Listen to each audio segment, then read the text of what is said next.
I went vegan about 5 years ago. I was playing professionally and I was just having stomach issues after games. We call it game stomach. I just didn't feel very great, so I was like, oh, I'm just gonna try. I've watched a few documentaries and was just researching the plant-based diet, and I was like, pretty much just went for it. I went cold turkey, and I think it took me about a year to get to like my full performance as a plant-based athlete, and I feel great ever since, and it's been life-changing for me.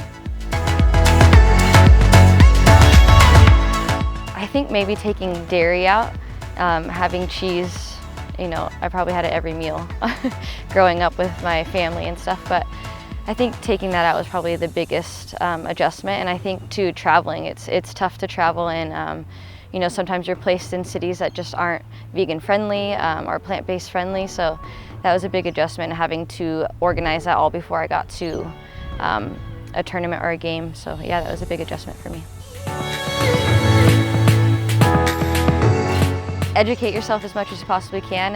It is a tough transition, but I think once you get it down pat, it's pretty easy to do. Knowing what kind of foods you like, and just, you know, adjusting to substitutes. So anything that you can get from meat, you can pretty much get from plant-based diet as well.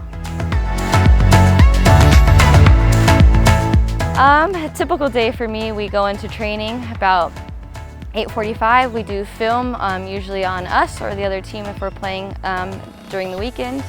We train, we come back in, we usually have lunch with the team, and then we will go into a second session, which is usually in the gym. So we do weights, and then after that we kind of have our free time. You know, I love to eat. I'm a foodie, so we do brunch. I live in Melbourne, which is honestly the capital of food right now, so that's always really fun. So I do that a lot, and then if I can get down to the beach, I'll be at the water for sure. Yeah, I think my biggest recovery for me is making sure that I have Nuzest with me at all times. Even in the little to-go packets, it's so easy to kind of throw in our bag, so even if I'm at the beach, I can just dump it in water, and it's so easy and so yum to eat anyway, so you kind of just get it down you. But yeah, I think making sure I have a balanced diet, and you know, if feeling low on energy, making sure I'm eating enough, and just kind of staying with my schedule. I hope people just remember me as a good human. You know, I play sport and we're really competitive, and emotions can take over, but I just really hope that I leave the game and this world just knowing that I did everything I could to be a good human.